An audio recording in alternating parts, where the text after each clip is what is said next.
मुझसे काफ़ी लोग क्वेश्चन करते हैं कि क्या उम्मीद है ज़ोमैटो अपने प्रीवियस हाइस को ब्रेक करेगा या नहीं।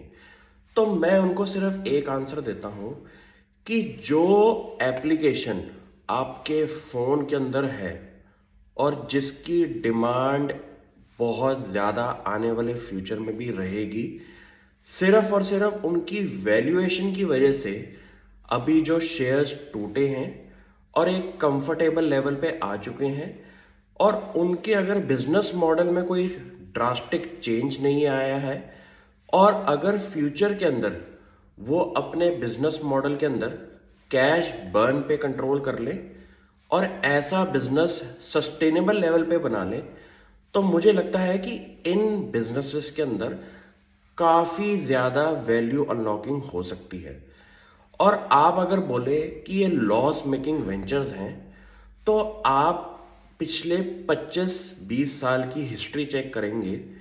तो टेलीकॉम सेक्टर को अगर मैं कंपेयर करूं, तो टेलीकॉम सेक्टर ने मेरे हिसाब से पिछले 15-20 सालों के अंदर शायद ही 2-3 सालों के अंदर टेलीकॉम कंपनीज के ने प्रॉफिट्स दिखाए होंगे। बट उन कंपनीज की वैल्यूएशन हमेशा बहुत ज़्यादा रही है। आप नोटिस कर सकते हैं भारतीय एयरटेल के अंदर, क्योंकि कभी कभी ऐसे बिजनेसेस होते हैं जिनके अंदर आप वैल्यूएशन करनी बड़ी मुश्किल होती है। आप अगर सेम पैरामीटर्स इन कंपनीज पे भी लगाएं, बट आपके धंधे के अंदर कस्टमर एक्विजिशन हो रही है और बिजनेसेस के अंदर रेवेन्यू ग्रोथ दिखाई दे रही है, तो मुझे लगता है कि इनको सिर्फ अपने ऑपरेशनल एक्सपेंसेस को ट्वीक करना है और बिजनेस दबा के बढ़ेगा। तो यही मेरी एक थीम है जोमेटो के ऊपर कि ये कंपनी बहुत बड़े लेवल पे काम कर सकती है वॉल्यूम के अंदर, क्योंकि ये एक ऐसा बिजनेस है जहाँ पे कस्टमर स्टिकीनेस जो है वो इस टाइम मार्केट के अंदर सिर्फ दो कंपनीज के पास है। वो है एक हमारी स्विगी और एक है हमारा जोमेटो। तो जहाँ उन्होंने अपने इंडिया की यंग पॉपुलेशन को ऑनलाइन ऑर्डरिंग सिखा दी है, तो अब फ्यूचर के अंदर जो कैश बर्न्स हैं वो बहुत कम दिखाई देंगे। कंपनीज जितनी भी ये हैं, ये एम्प्लॉय सेंट्रिक नहीं है, क्योंकि ये टेक्नोलॉजी पे काम कर रहे हैं जो कि एक एडवांस स्टेज पे अब आ चुकी है,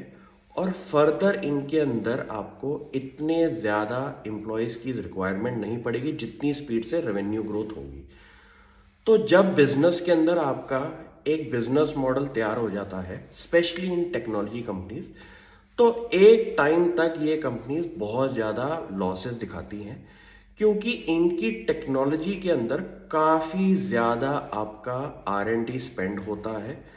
क्योंकि एक बारी आपकी ये टेक्नोलॉजी सेट हो जाए और मार्केट के अंदर आपके कस्टमर्स बढ़ रहे हों और स्टिकीनेस हो रही हो आपकी इस एप्लीकेशन के अंदर, तो मुझे लगता है कि अगर फ्यूचर के अंदर जोमेटो ने अपना थोड़ा सा भी ऑपरेशनल एक्सपेंसेस कम कर दिए, तो इनकी रेवेन्यू ग्रोथ अगर स्टेबल रही,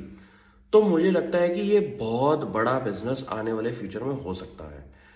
क्योंकि अभी इनके कंपटीशन के अंदर गिनती की एक दो कंपनीज होने की वजह से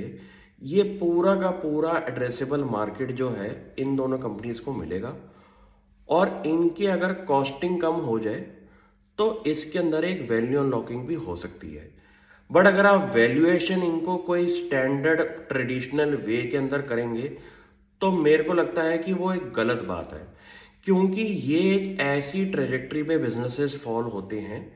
जहां पे आपका टेक्नोलॉजी इन्वेस्टमेंट हो चुकी है और इनके अब सिर्फ और सिर्फ बिजनेस के अंदर रेवेन्यू ग्रोथ आएगी फर्दर कस्टमर स्टिकीनेस की वजह से। तो ऐसे इंपॉर्टेंट मैट्रिसेस जैसे कि कितने एक्टिव यूजर्स ये लोग ऐड कर रहे हैं, कितने कस्टमर्स एक साल में 50 टाइम से ज़्यादा अपने ऑर्डर्स कर रहे हैं, ये वाले मैट्रिसेस अगर कंपनीज अपने ग्रोथ पे दिखाएं, तो मुझे लगता है कि ये एक अच्छे पैरामीटर्स हैं। और प्लस अपनी पर ऑर्डर वैल्यू पे अगर जोमेटो पॉजिटिव एबिटा दिखा दे, तो मुझे लगता है कि ये बिजनेस में काफ़ी दम दिखाई देगा। तो इन बिजनेसेस को अभी आप टाइम दीजिए। शेयर बहुत अच्छे लेवल पे आ चुका है। कंपनी की शेयर होल्डिंग पैटर्न के अंदर जितने भी प्राइवेट इक्विटी प्लेयर्स थे, मेरे हिसाब से जिन्होंने सेल करना था वो सेल कर चुके हैं। अब जो नया बेस नए शेयर होल्डर्स का बना है, वो कुछ 50 की चीज़ लेके 60 पे निकालने वाले नहीं होते, क्योंकि ये एक लॉन्ग जेस्टेशन वाले इन्वेस्टर्स होते हैं जिनको काफ़ी ज़्यादा रिटर्न दिखाई देगी इस स्टॉक के अंदर अगर वो इन्वेस्टेड हैं। तो मैं भी अभी होल्ड एंड सिट टाइट वाली सिचुएशन पे हूँ इस कंपनी के ऊपर, लेकिन इस कंपनी को आप चेंज होते हुए ज़रूर देखेंगे जब ये कंपनी अपने ऑपरेशनल कॉस्ट पे काम करेगी और आप इसकी वैल्यू लॉकिंग होते हुए दिखाई देंगे। Thank you.